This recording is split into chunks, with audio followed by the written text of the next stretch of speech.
What's up, ladies and gentlemen? It's Daniel here from the Geek Speak Nation channel, and I'm here to bring you all my spoiler-filled review of the Hannibal Season 3 finale. But before we continue, I'm going to have to get changed first, because there's no way I can give a review on a show like Hannibal in a t-shirt. So, 3, 2, 1, ta-da! Much better.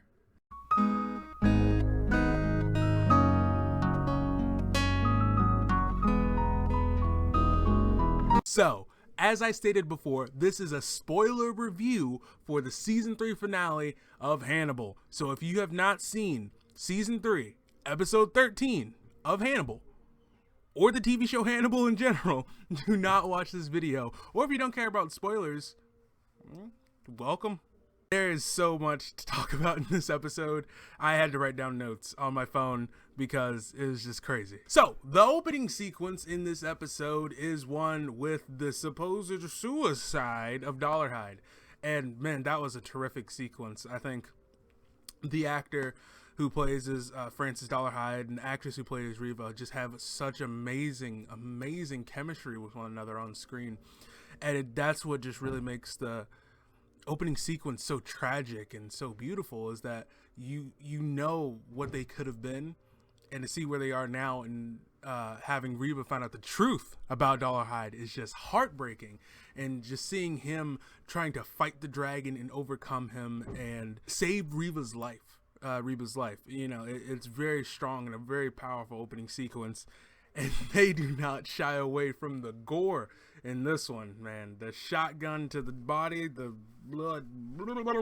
It's fantastic, as always. Definitely one of the best openings to a Hannibal episode ever.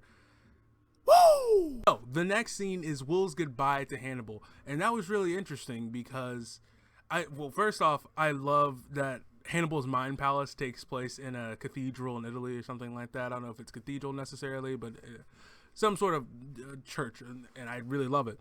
I love that scene of Will just trying to separate himself from Hannibal and trying to feel like he has that leg up of like, I can finally say when and where our relationship actually separates. I can finally say, you know, this is what you meant to me. And he finally realizes that at that moment, and he has the definition of what their relationship is. And it was a really powerful scene. So in the next scene, we have Will going back to his motel, and surprise, Dollarhide is still alive. I mean, it was kind of like, deep down, you kind of knew it, ding dong, the dragon is not dead, but it was still a nice reveal. And I like the way that they flipped it in this situation, where Will is using his manipulative skills and using what makes him so dangerous is his power to convince people. And he convinces Dollarhide, you know what? The person you need to kill now, and the person you need to go after, is Hannibal. So I think that was a really good twist, and I think it was great. One thing I also want to add about that sequence of Will getting captured by Dollarhide is that I love that Dollarhide's arc in this, and I love the way he's transformed, how the sympathetic killer becomes someone who's able to overcome the demon that's on his back, and he's able to control that beast within him for terrible purposes, of course. But I think it's really interesting the way they crafted his arc into someone who's able to overcome that thing that's been controlling him. Yet at the same time, people are gonna die. Moving on to the examination sequence, in which they realize the dead body there is actually a switcheroo. This sequence really makes me realize how much I'm going to miss Aaron Abrams and Scott Thompson, who plays the roles. I always forget their name. That's why I'm gonna look it up on my phone. Brian Zeller and Jimmy Price. I always forget that. But yeah, I'm really gonna miss their chemistry, because their comedic work on this show is just really relieving in an episode, especially that's so full of tension and so full of just it's just emotion. That's the emotion I felt during this episode. I just think it's an excellent reveal that during the examination sequence that Will is actually still there, and that Will is going to go through with this plan. He's not going to tell Jack Crawford that he's setting up Hannibal. And I think that's just really interesting move on Will's part, and that was pretty cool. And up next, we have Will's confrontation with Bedelia, in which he reveals to his now therapist that, yeah, I kind of have a plan in the works, so you better get to stepping.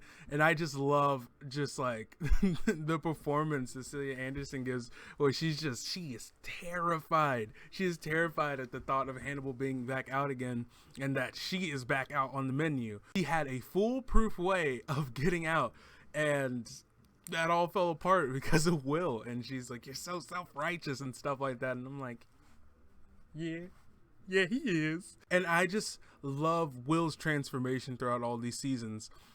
Like, I watched the first episode of the very first season before I watched this episode, and it's just crazy to see how much Will's changed. He's still someone that falls between having Asperger's and autism, and you see those social tics that he has, and he's trying to avoid social interactions at all costs, and he wouldn't even look people in the eyes, to now he's someone who's so full of confidence and so full of bravado that he's just like ready to confront so many fears and things. Like, he knows this is it kind of thing, you know. He has that kind of finality type feeling, and to see how far he's come is just amazing. And I think that's one of the things about this show. It's really awesome and inspiring, is that you have this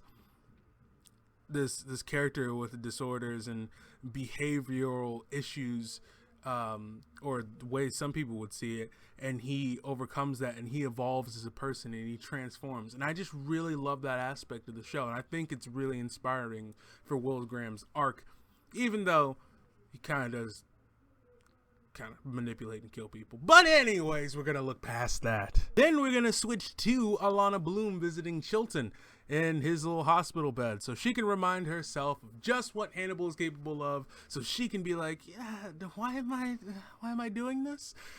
And boy, Chilton looks disgusting.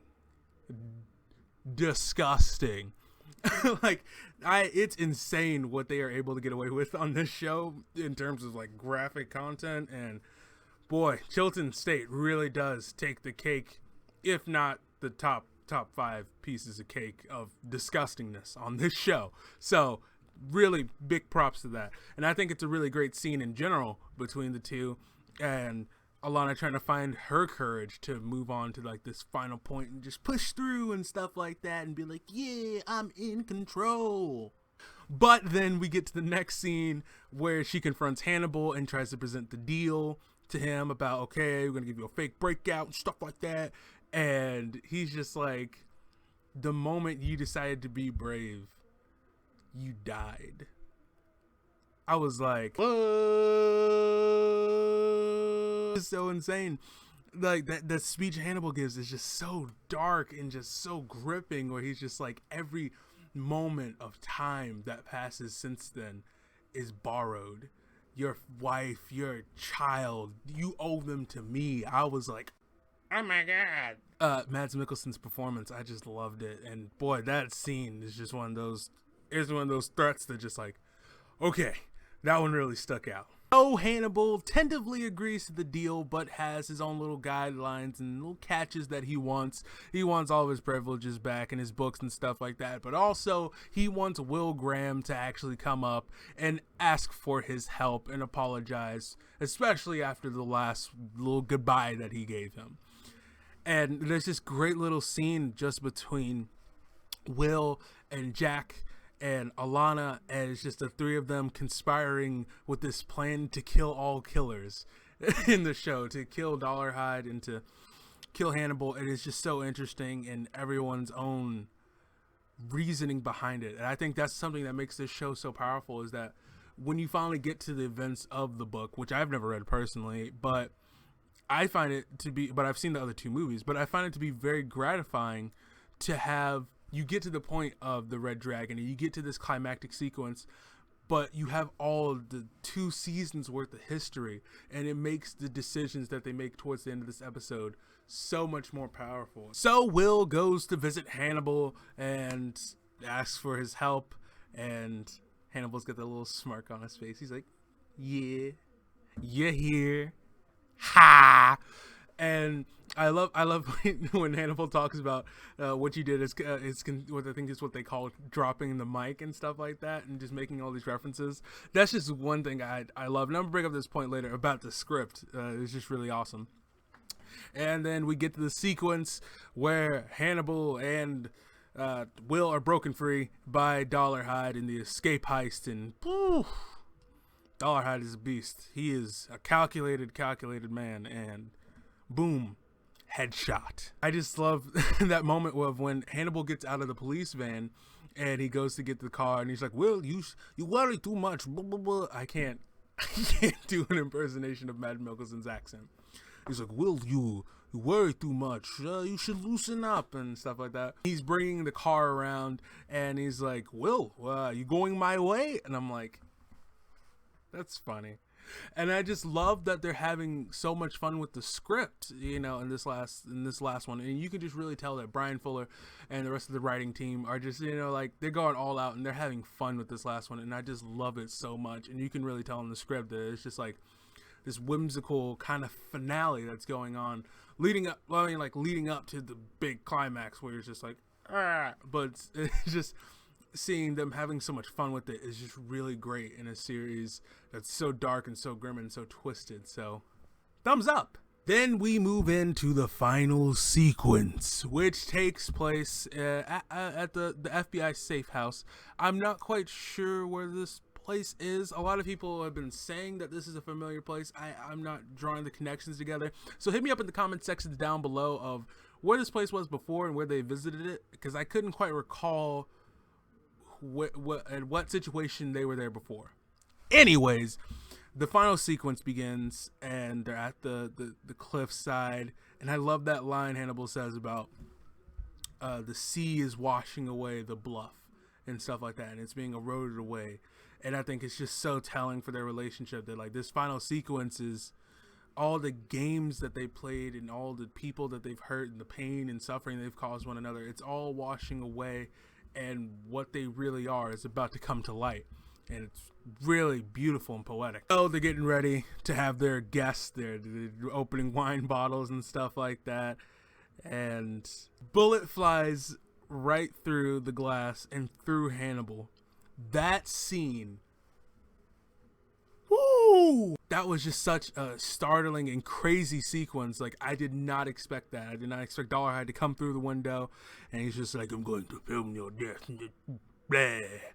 And I was just like, yo, this is getting crazy. And one of my favorite things about that is just Will's just standing there. He's got his wine, and he's just like, that looks quite unfortunate. I just thought that was great that Will's just standing there and stuff like that. And I love Hannibal's reverence that he still has for the Red Dragon, and that he chose not to end his life, but he chose to overcome. And I think that was really interesting that towards the end of his life, Hannibal is still trying to fight for Dollarhide, you know, and to fight for him to push himself to be better. And so as Dollarhide pulls out his knife and prepares to finish his job, I believe Will has a gun in his waistband back there. I'm not quite sure. I didn't know if it was another knife or his gun. But either way, it disappears later on during the fight. So I don't know where that went. They didn't really explain that. I ain't mad though. And so Dollarhide pulls out the knife. You're thinking he's about to use it on Hannibal. No. Knife goes right into Will's face. That it was just like one oh crap moment after another in that sequence, between the bullet flying through and hitting Hannibal, and then Will just takes the knife straight to the face, and then he lifts him up. Dollarhide lifts him up and then just throws him out the window. I was like, oh my god! And it was just so crazy. Will's got the knife in his cheek and stuff like that, and then Dollarhide comes out. He pulls the knife out. You know, he stabs him, and he's like, and then Hannibal and Will team up to take down and slay the Great Red Dragon. Woo! That sequence was so gut-wrenching and heartbreaking, and to see that the Great Red Dragon's ending was Will's becoming, and this was Will's third kill, and this one was with Hannibal. And it's just so interesting that, and it's graphic and it's an awesome sequence. There's blood everywhere. It's like, yeah, and all that stuff. And to see Will finally realize that this is what Hannibal wanted for him, whether it was to be a killer or to kill killers or to find his own sense of self-righteousness and justice, I don't know. You know, I think revisiting the first few seasons a few times and looking back at it and analyzing it and see what other people say, I think I can somewhat draw a more definitive conclusion about what they wanted for one another and what it wanted from one another. So that'll be really interesting to look back and visit. But back to the sequence, man, just the brutality in it was insane, and just slicing each other up and stuff like that. And the great death sequence that Dollarhide got of the blood looking like the wings and things of that nature, and actually seeing the wings in the fight. And the editing was just so perfect to cut between reality and the mindscape and things of that nature. And the burning away of Francis, it was just, it's just such a good, not good. It was a great sequence, and I loved it. It was fantastic, and I couldn't have wanted more out of those two teaming up together, all Padawan and Jedi, or like Sith Lord and Apprentice, going after the Great Red Dragon. It's just amazing. And then we get to the ending, the actual ending of these two bloodied people, Hannibal and Will. And Hannibal is just like, this is what I've always wanted for you. And Will is just like, it's beautiful. And then they just sorry, I knocked over my mic, but they fall off the cliff. And I just really, really loved it. You know, the open-endedness, it hurts so much. And I know some people are probably like in tears about this, and that's completely understandable. I completely agree and felt you on that one, because their ending is so perfect, but at the same time, you want more out of it. You want to see where this leads to now that they completely understand one another. And you don't want them to at the same time. Like, it's so conflicting, because it's like when you're watching the sequence, you never realize just how badly you wanted those two to work together.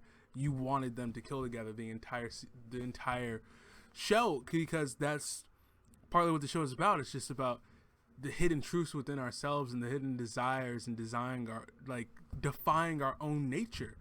And Will's been doing that this entire show until this very last sequence. And now that he's embraced what he wanted really deep down, it's kind of sad, but at the same time, you're happy for them. And you're just like, whoa. Such a wonderful sequence, and the music is just top notch. Love Crime. I don't know who the artist is. I keep forgetting, but I see it everywhere now. It's just wonderful stuff. Oh, can't forget Bedelia and her leg. She's serving up dinner, and she's just like, "Where you at?" And I just thought that was like, it's just like that dark humor at the end. I was like, classic Hannibal. So moving into the final part, that's not about the finale per se, but about the future of Hannibal. And if we never get another season, it's kind of okay for me, you know, because I feel like it's so fulfilling, and I loved every moment of it, of Will and Hannibal's story. Certain things just don't feel fulfilled to me, because, you know, you always have that thing of like, well, maybe what else could have happened between those two, and like, what if, like, when they fall off the cliff, what if Chiyo is still alive and she helps fish them out of the water and stuff like that? So it's really, really interesting of where they could have gone.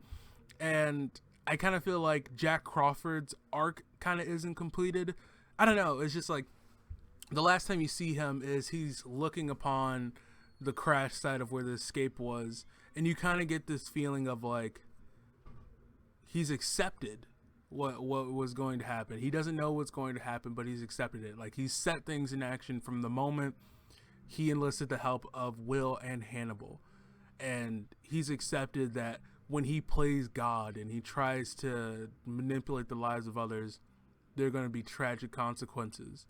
And I feel like he's finally embraced that in a way, which is really dark in itself and really interesting.